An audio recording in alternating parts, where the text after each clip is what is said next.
Everybody, it's Nike here, and I wanted to do a video that basically goes over the current state of the PvE meta, why certain classes are being played and why others are not, and the reasons why things aren't being played might not be that they're bad, it might be that just other things in that same role are better. And this is the sort of thing that I think a lot of players who are not, quote unquote, no lifers or hardcore people or just very invested in the game's balance aren't aware of. They just know, oh, this got nerfed, this got buffed, and I've seen a lot of these. They don't necessarily know the whys, and they would go, hey, this got buffed, but no one's playing it. Or this has more DPS than the other thing, but the other thing is getting played more. So that's sort of what I wanted to go into. So what we have here, this column is the current meta, the second from the right. And so I'm going to sort of go through each profession and sort of explain where they're at, why we're seeing the numbers that we're seeing. And we'll start right off with Mirage. You can see, or not Mirage, that getting ahead of myself. Virtuoso. You can see Virtuoso right now has an 11.82% of the raid meta. And that is up from 9% from the last meta. Now, that's crazy for a couple reasons. The first reason why that is crazy to me is that Virtuoso is not even that good in raids, relatively speaking, compared to strike missions. So if I switch this over to strike missions, which I'm not going to do, but if I did, Virtuoso would be even higher rated.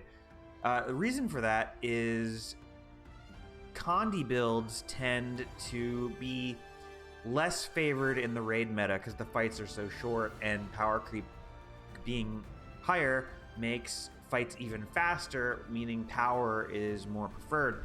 So the fact that Virtuoso has gone up as a DPS build is quite amazing. And on top of that, Power Virtuoso is probably being played way less than before because it has not kept up with some of the other damage buffs. So what's crazy is this 9% number was pretty good, and that included a lot of people playing Power Virtuoso, and now it's gone up to almost 12%, and this is almost exclusively Condi Virtuoso. So why are people playing Condi Virtuoso? And the answer simply is it's ranged, it has a lot of CC, it has a lot of defensive stuff baked in, blocks, invulnerability buttons, and the fact that it's ranged is a defensive benefit. But Condi Virtuoso is just very easy to play. Once you understand the basics of the build, it is extremely easy to play, and you can pick it up very quickly.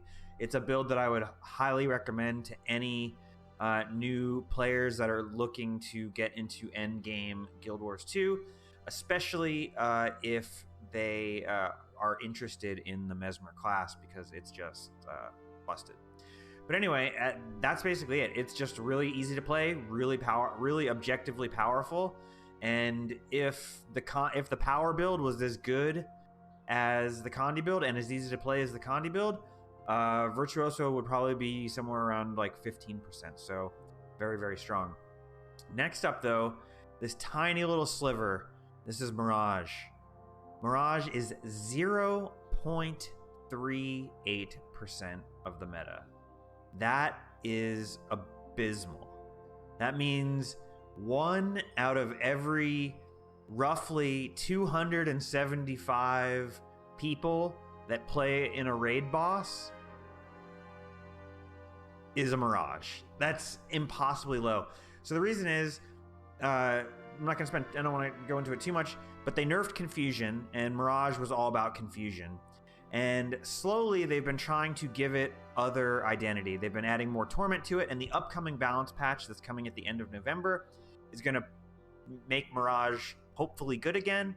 But right now it is a relatively hard to play, kind of buggy, quirky, clunky spec, and it doesn't have and for putting that much effort into playing it well, it doesn't have the payoff, especially when you consider it's essentially filling the same role as Condi Virtuoso, but it's harder to play and does less damage. So as you might guess, that's a recipe for not seeing any play.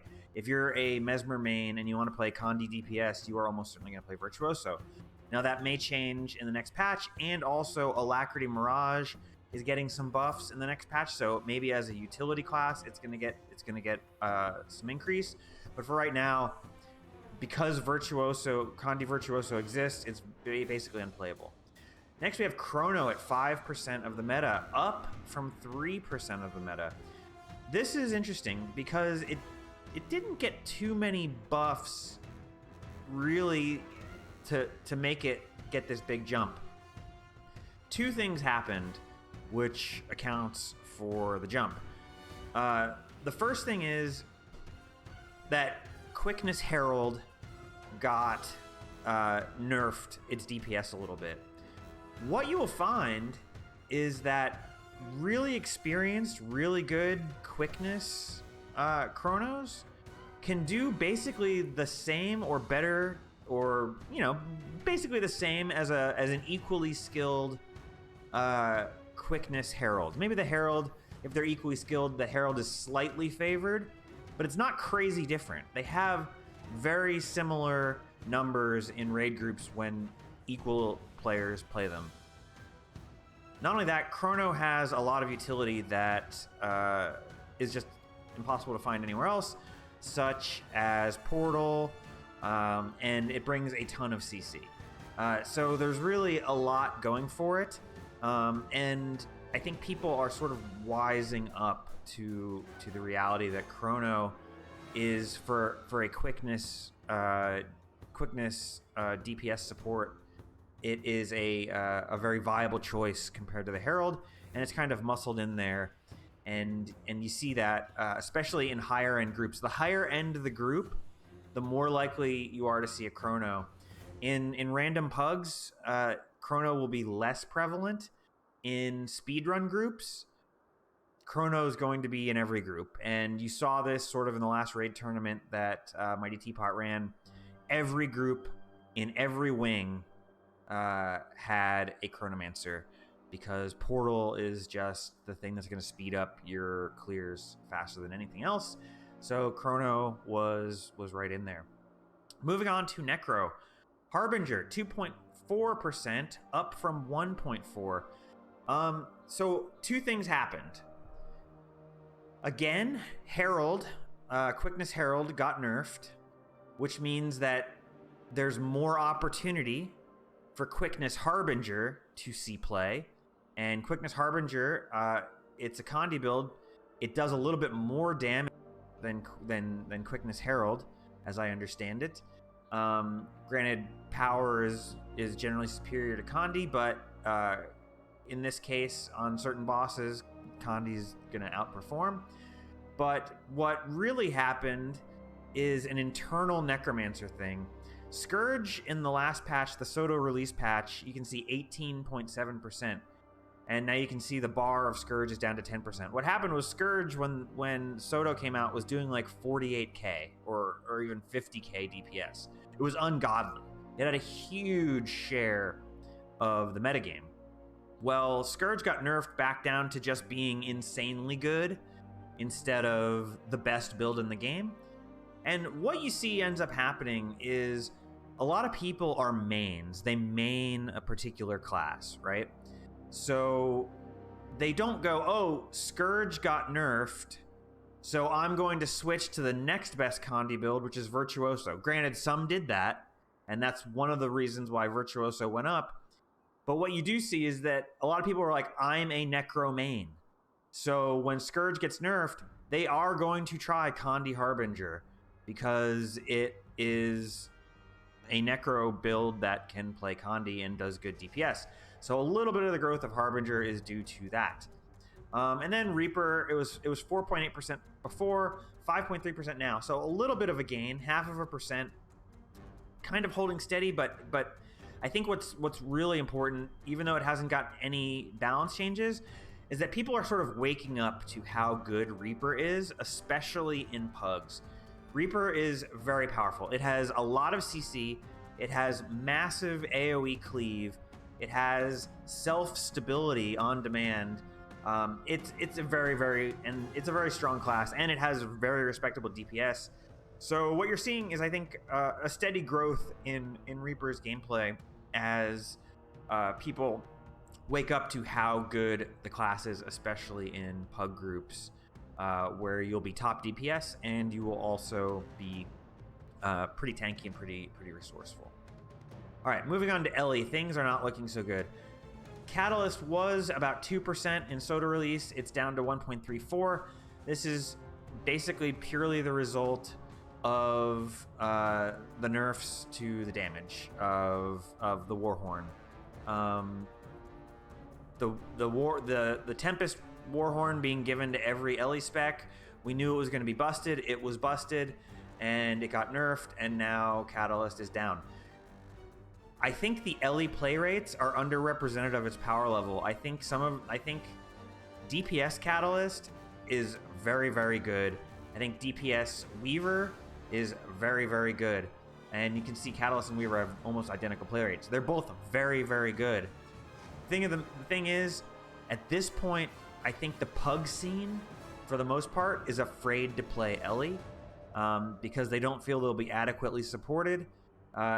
In high-level groups where you know that you're going to get stability and Aegis when you need it for key mechanics, these see a lot of play. In low-level pugs where that stuff is less likely, I think that people have just kind of given up on playing builds that are not as self-sufficient. But yeah, the nerf, and you can see Weaver went from 159 down to 135. Again, that's a little bit of the Warhorn being nerfed. However, Weaver did also get some buffs, and Weaver and Catalyst are top tier damage classes. But again, I think you need to be in good groups to really see the benefit. Now we have Tempest. It was at 2% at Soda Release, and now it's down to 187. A little bit of that is the Warhorn nerf, but more likely the main build that people were actually playing for Tempest was Heal Alacrity Tempest. And unfortunately, the way the meta has shaken out, it's not a particularly good Heal Alacrity build relative to the others. Objectively, it's a very good build. But in the grand scheme of things, it's probably third best Heal Alac, which means you have to kind of need to be an Ellie main in order to want to play it. Otherwise, if you need to play Heal Alac, there's other choices that are more preferred, and that's sort of reflected in the low Tempest play rate. Tempest also has some interesting DPS builds, especially the Condi Tempest is quite strong. But again, no one's really playing it. One, in raids, Condi is sort of not as preferred, all else equal to power. And two, I think it goes back to the problem with the other Ellie stuff, is that people just don't feel safe running them because they for whatever reason feel they're squishier. Me personally, I think that is a bit overblown. Even in bad groups, you should still have 100% prot. You should still have at least some stability coming in. You should have some Aegis coming in. You should have a healer who's decent. So I feel like you shouldn't be worried about the glassiness of any spec. But for whatever reason, I think the pug community has decided that they do not want to play a spec that doesn't or that needs to rely on those other classes for those key defensive boons. Moving on to NG. So we had Mechanist at Soda Release at 9.3, and now it's down to 8.8. Not a huge difference. Not a very big movement. Nothing really changed out of the ordinary for Mechanist. The DPS builds for Mech. Condi Mech, in fact, is in a relatively better place than it was. I think Condimech is a sleeper good build to play in the meta, and I imagine people are playing it. The other build that, of course, sees play is Heal Alakmech. I would say that Heal Alakmech is probably preferable, or is definitely preferable to Alak Tempest. And in my opinion, in my personal opinion, I think Druid is a better Heal Alak build than Heal Alakmech. And in fact, I would say Druid's easier to play at a low level. Like, the skill floor is higher for Druid. But despite that, people really, the pug scene really does seem to like Heal Alakmechs. Even though I think to play Heal Alakmech at a decent level, you have to actually play very well. So that one kind of confuses me. I think what generally what happened is, look at how many people used to play Mechanist. 33% of the meta at this point, and then 26%, like huge numbers. I think people, just during this period of mech dominance, people got used to playing mech. And what ended up happening, they got used to the class, they enjoy the class, they like the class. They've been playing Heal Alakmech for the better part, or for over a year now. And why should they stop? It's still good. They've been playing it for a year. They're going to keep playing it, even if it's not the absolute best thing in the meta. Hollowsmith, basically exactly where it was before. Decent DPS build. Didn't gain as much from the Soto weapons patch, and didn't really catch any major buffs. It's good, not great. So it's just holding there as a pure DPS build in the meta. And then Scrapper at 1%, down from 1%, or basically the exact same. Scrapper, everyone thought was going to gain a lot from the Soto weapons patch, but instead it ended up kind of losing a little bit, because the hammer is now being played better by Hollowsmith. So you see Hammer Hollowsmith has sort of taken Scrapper's luster. Now, Quickness Scrapper is probably is still a reasonable build.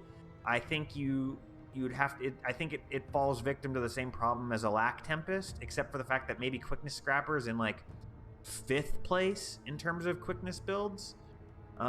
So yeah, that kind of is just reflective of the low play rate. All right, moving on to Ranger. Look at that, Untamed, 0.69%. So it's got double the play rate of Mirage, but it is still abysmal.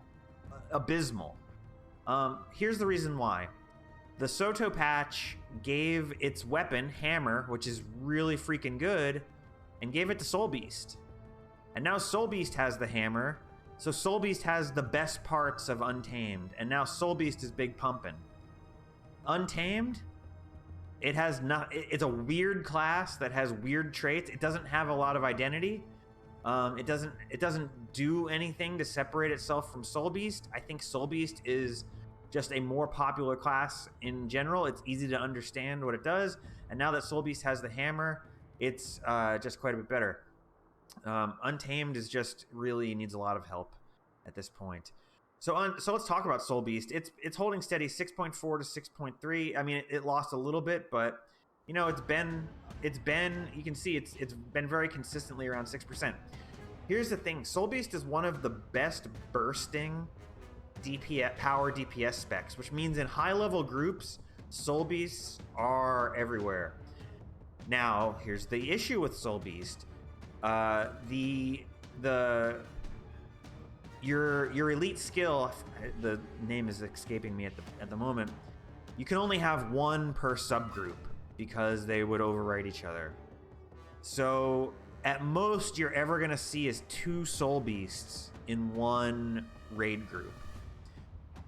Whereas if another build was as good as the Soul Beast in terms of bursting and damage, you'd probably see people stacking them. Like, especially in high-end groups, you'd see like 6 Soul Beasts in a raid group. But because of that elite spec or elite skill, which is a lot of the bursting power of the class, it is limited in how many people are going to actually play it. But yeah, it's just really good. It's one of the best highest DPS specs currently in raids, and it's reflective of the fact that it's got a 6% play rate, and that 6% play rate is pure DPS. There are no alacrity builds for Soul Beast. There's no like heal builds. There's no quickness builds. This is pure DPS. There aren't many pure DPS specs that are going to have a 6% play rate, which should tell you how powerful Soul Beast is. Druid, 5.8%, up from 5.62. So Druid's been holding steady and just actually steadily growing over the course of time, but you can see it's just been getting bigger and bigger, slowly but surely. So the reason for that is Druid is, in my opinion, the premier heal Alack build in the meta. It has a higher skill floor than Alack mech, Condi or heal Alack mech, and it has a lot of room for skill expression. I'm not going to say which one has a higher skill ceiling. You can go to someone else for that. That'd be that's too hot of a take for me to give. But I will say, if you look at high-end raid groups, most high-end raid groups are solo healing with a druid.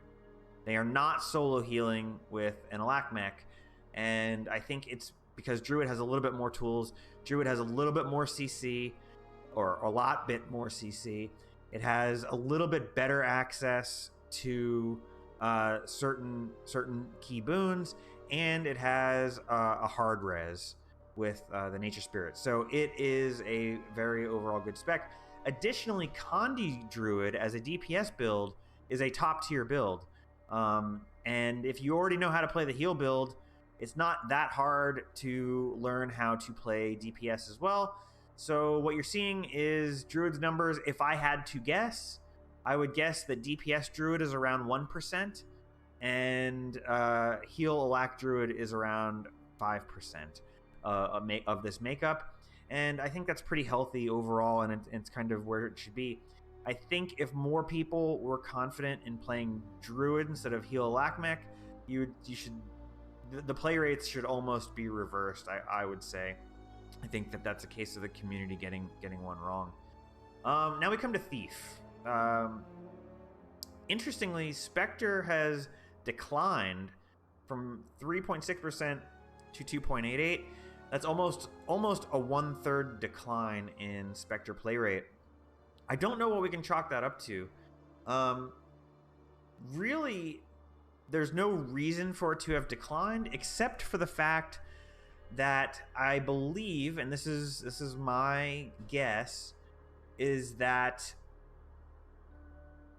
Herald is so good as a quickness provider, as a DPS hybrid quickness provider, which means most people want their Alack to come from their healer, because you put the heal druid with the DPS hybrid quick herald, and that doesn't leave you any room for a DPS Alack Spectre, even though DPS Alack Spectre is objectively good. Interestingly enough, again, if you look at high-level raiding groups where they only have a solo healer, that does open up room for a DPS Alack Spectre, and you do see DPS Alack Spectres in those groups. Now, as far as pure DPS Spectre goes, that's probably what my guess would be the decline is. And there's a lot of reason for that. I think it has caught some damage nerfs, but also I think Virtuoso is really sucking the air out of the room.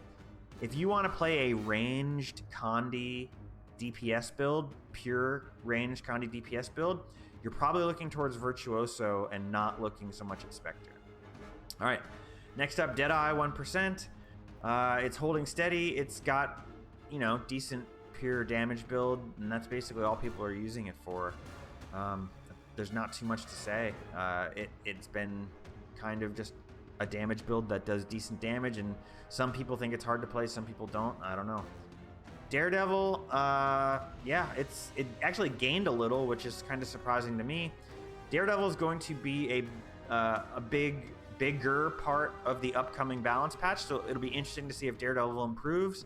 I don't know if it will in terms of its standing in the meta, but yeah, it's an easy to play, in my opinion, easy to play, pure power DPS build, which unfortunately has a drawback in that, one, it isn't particularly bursty, and it doesn't have a huge high number. It's, I think at this point, to be a power DPS build that sees a lot of play, it needs to have a benchmark north of 40k, and I don't believe Daredevil currently does. So if you're going to have lower DPS number, it needs to be burstier, and Daredevil is neither bursty nor high, so that's kind of where we're at. Now we're coming to the best class in the game, and that is Revenant. Vindicator, huge gains. Vindicator, power DPS Vindicator goes from 0.96% up to 3.32. Oh my god, you're saying that balance patch buffed it to the moon, and deservedly so. It deserves to be buffed to the moon. It is incredibly good, easy to play. And one thing you see is a lot of people have been playing Herald, and it uses the same weapons and basically the same rotation as Herald. So if you have built up muscle memory playing Quickness Herald, you can very easily pick up DPS Vindicator, and DPS Vindicator pumps. And the fact of the matter is, DPS Vindicator is a power DPS build, pretty bursty, and it has gained an incredibly big market share. And its biggest competitor, Soul Beast, hasn't changed. So that means that Vindicator has eaten market share from other power DPS builds. And yeah, that's really the name of the game, is that it's gotten some pretty hefty buffs. I think some of that market share that it's gotten has come at the expense of Ellie, perhaps. But yeah, that's where we're at. Vindicator's just very, very good. If you're not a fan of Soul Beast and you want to be playing the most meta power DPS build, then Vindicator is probably your call in this meta. Me personally, I would side with Vindicator because I don't like Ranger. Renegade is kind of hanging around 1.75 to 1.8. It is stable. Alack Renegade is decent, but it suffers from the same problem that Alack Spectre does. And then I guess you could say pure Condi DPS Renegade exists and people could play it. But the main problem with that is it doesn't do anything special. And guess what? It's got to compete with Virtuoso. So I keep coming back to that. You have to compete with Virtuoso to be a Condi DPS build, and it doesn't look good compared to Virtuoso, especially considering, and now this is crazy, the short bow, which was the Renegade weapon, got nerfed. So it actually gained a little tiny bit of market share despite being nerfed, despite having one of its weapons nerfed. So it's still good. It's still playable. If you like the class and you know the rotation well, dude, play it. It's totally good. The issue is that for people that are sort of bandwagon flavor of the month hoppers, they are playing Virtuoso. They're not playing Renegade. And now we come to Herald, which has declined from 10% down to 9.5%. It did suffer a nerf. The nerf, fortunately for me, since I like playing it, did not hugely impact it. It lost a little bit of DPS, but it had DPS to lose. It was doing very good DPS, and now it's just doing still very good, but not quite as good DPS. So yeah, its play rates have gone down a little bit. I think a little bit of that market share that it lost went to Harbinger, and a little bit may have went to Firebrand, and a little bit may have went to Chrono. But overall, I think it's still hanging tough. I think it's one of the most played builds in the meta. Perhaps besides Virtuoso, perhaps the most played build in the meta, and with good reason. It's just extremely good. And if you are new to my channel, I do have a build guide and a follow-up update video for Quickness Herald on the channel. Additionally, in the upcoming balance patch, I will say that DPS Herald is going to get a buff, and it doesn't look like there's going to be any nerfs to the quickness build. So I would expect to see the Herald play rate go up a little bit. I don't think too many people like DPS Herald as pure DPS, but it will be much more viable relative to Vindicator. So you might see a slight slip of the Vindicator number and a little bit of a gain to the Herald number as a result of that patch. All right, getting down to Guardian, and we have Willbender goes from 1% to 1.27. Willbender is, as a pure DPS build, doing very, very, very well. It doesn't look like it with the low play rate, but it is a very bursty Condi DPS build, which gives it a good niche in the meta. I would say that it's good and it's worth playing in. I think it's probably underplayed compared to how good it is. The Alak build is just not so good because, as we said with Renegade, as we said with Spectre, as even with Power Alak mech, DPS Alak hybrids are just falling behind the meta. And even if they weren't, Willbender would be a distant, third, maybe fourth, maybe fifth. So yeah, there's that. Firebrand goes from 7.6 to 7.4, so it declined a little bit, which is interesting because it didn't receive any nerfs that I'm aware of. In fact, so this could be, a 0.2 change or a 0.19 change. That might be just a little bit of noise and not really any signal. But considering that Herald declined 1% and this declined 0.2, and considering that Chrono went up, my guess is that Chrono has sort of picked up the slack from Firebrand. Firebrand is still played a lot. You don't see too many DPS Firebrands. What you do see a lot of is Healbrand. Now, Healbrand is very popular in the Fractal scene, not as popular in the Raid scene. However, there's a lot of players, especially the more casual players, who they geared a Healbrand for Fractals, and they play it in Raids. Should they play it in Raids? No. In my opinion, no. I think that Druid is just a better healer. I think the combo of Druid and Herald is a better boon heal combo than Firebrand and Spectre, which is sort of what you have to do. Because if you're going to have a heal quickness Firebrand, you need a DPS Alak build to pair with it.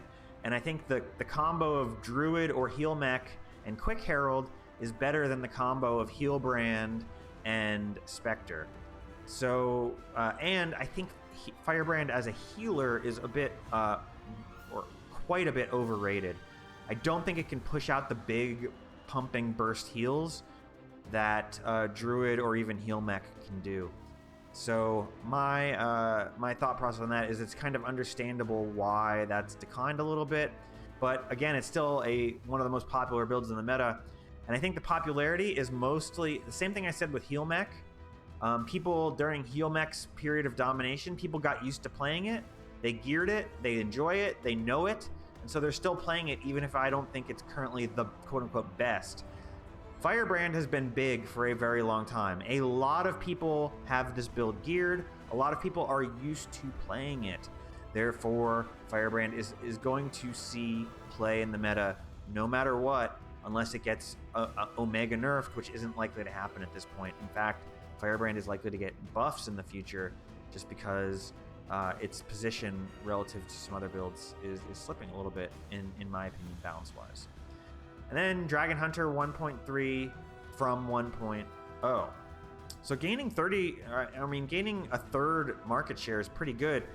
It is doing better damage now than it was before. It's just a reasonable, very bursty power DPS spec. It's not the best by any means. I think that Soul Beast and Vindicator are kind of pooping on it. In terms of like pure min-max. But if you like playing Guardian and you want to play a power DPS build and you're good at playing Dragon Hunter, there's no reason why you can't play it. And I think a lot of people fit that description, so a lot of people are picking it up and it's coming back in the meta. All right, last but not least, we come down to Warrior, which has seen better days. Let's talk about Bladesworn. 1% of the meta from 0.84, so it's actually increased.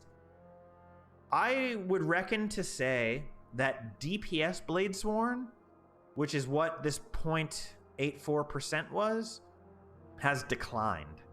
There's probably fewer people playing DPS Bladesworn than before, and I would say a lot of the gain, or maybe it's the same amount. The same people who were playing it before are playing it now, and the gain comes from people giving Alack Bladesworn a try. Personally, I think Alack Bladesworn is kind of garbage for all the same reasons I mentioned for the DPS Alack hybrids, but it is a sort of burstier power DPS Alack option, which means that in certain bosses where burst power damage is useful, it can be a good choice, although it has a bit less utility than, say, Spectre. So, yeah, again, it hasn't really changed. Bladesworn, over time, it's fallen behind. It never was really...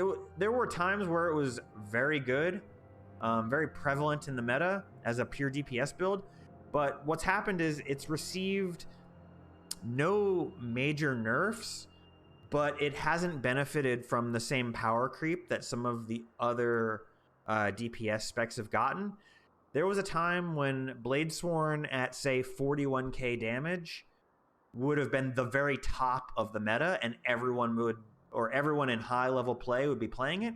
But now Bladesworn at 41k is very middling in the meta, and when you have a spec that is as sort of gimmicky and as tricky to play at a high level as Bladesworn, and it's only going to give you mid results, sorry, it's not going to see a huge play rate. Equally, unfortunately, Bladesworn is not getting a buff in the upcoming balance patch as far as, so these play rate numbers are likely to decline for a reason that we'll talk about in a second. One last thing to mention with Bladesworn, part of the reason why Bladesworn is feeling bad to play is the fact that it can't benefit from Fireworks Relic, and the Thief Relic forces you to change your rotation in a very unsatisfying way in order to not lose your Thief stacks when you do the burst, Dragon Spike Mine, burst sort of combo.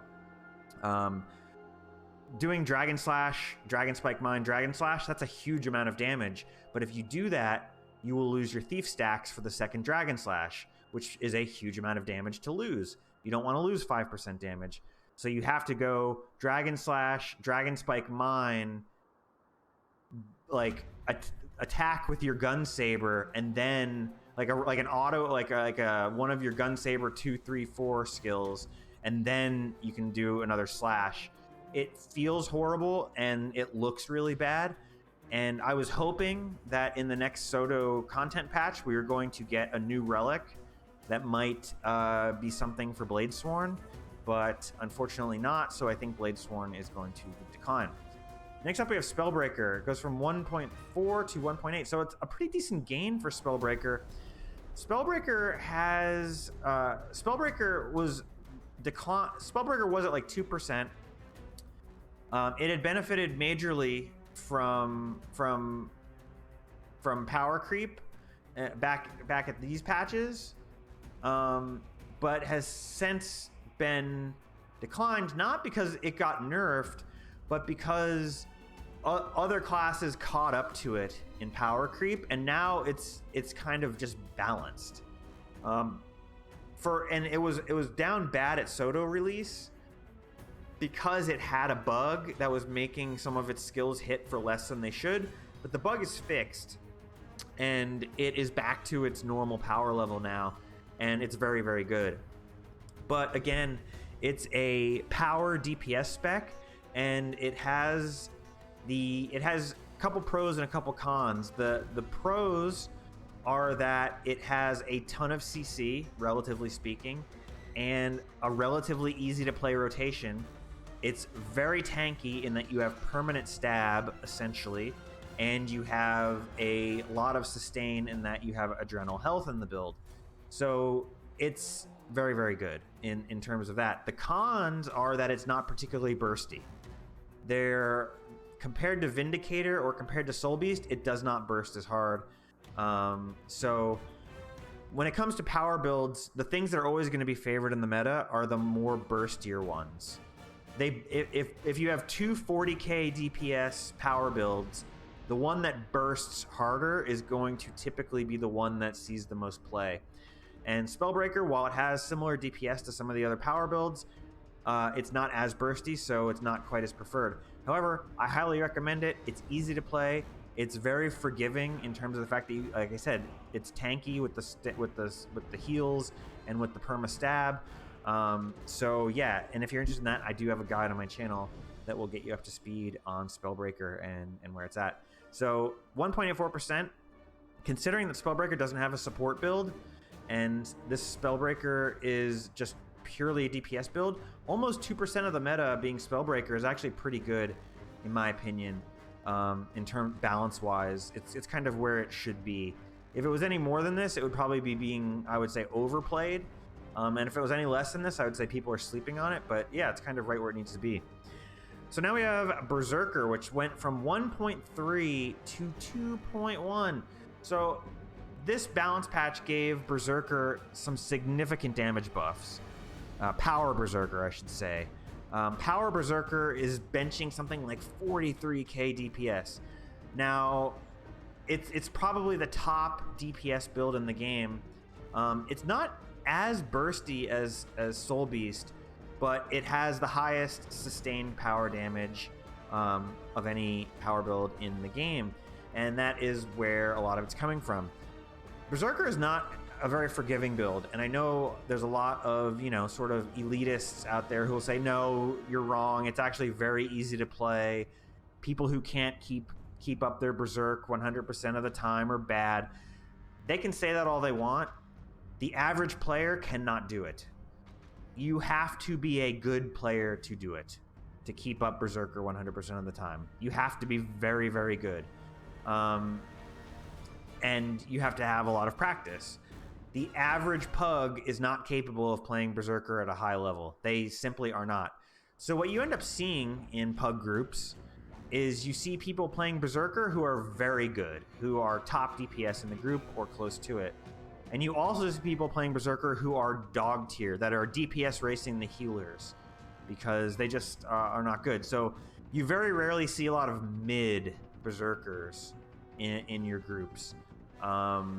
It's very feast or famine, because the spec is very feast or famine. Either you can keep up Berserker 100% of the time and your damage is probably going to be pretty good, or you can't and your damage is probably going to be pretty bad. So that's where Berserker's at. Berserker is going to get a ginormous change in the upcoming balance patch. They're redesigning the way you extend your Berserker. Essentially, keeping 100% Berserker uptime is going to be trivial in the upcoming patch. And it's going to result in more DPS on the bench, but also way more DPS in practice. All of those mid Berserkers who were struggling are now going to be decent DPS players. And yeah, so there's going to be a lot more Berserker. I would not be surprised to see if after this patch, Berserker goes up to like 4 or 5%. And I think the Berserker increase is going to come at the expense of Spellbreaker. And maybe a little bit of Soul Beast and a little bit of Vindicator. Those players are going to switch to Berserker. I think especially high-end sort of speed clearers are going to pick up Berserker, because it's simply going to be the highest DPS build in the game. So yeah, and a lot of warrior mains who are currently playing Spellbreaker, they're probably going to pick up Berserker in greater numbers. Additionally, it does look like Quickness Berserker is getting massively buffed. I suspect they're going to change this before the patch hits, but the current plan is to remove the ICD from Heat of the Soul, which means that Berserker is going to gain, or is going to give AoE quickness to its team every time one of their Primal Burst skills hits, which means you use one Longbow F skill. That Longbow F skill is going to hit like 6 times. Every time the field pulses damage, it's going to give quickness. So one Berserker will be more than capable of making permanent quickness for all 10 players in the raid. No problem. That's a bit of a balance problem. And I suspect that if that isn't changed, the next balance meta is going to look very different. But I strongly suspect ANET has become aware of this, and I think we might see that ICD on Heat of the Soul removal reconsidered. So I wouldn't bet the farm on Quickness Berserker just yet till we know for a fact how they're going to play that. But as far as DPS Berserker goes, I would be very surprised if DPS Berserker isn't one of the top 3 power DPS builds in the next meta in terms of play rate. And I think it might not overtake Soul Beast, but I think it could very well overtake Vindicator in terms of play rate. So yeah, that's it for Warrior. So yeah, that's the overall look on the meta and the breakdown. Long ass video. I'm glad you guys stuck with me. I very much appreciate it. Yeah, if you have any questions, leave them below. Any comments, leave them below. And any other thoughts, please hit me up. Thanks, guys. Thanks for watching.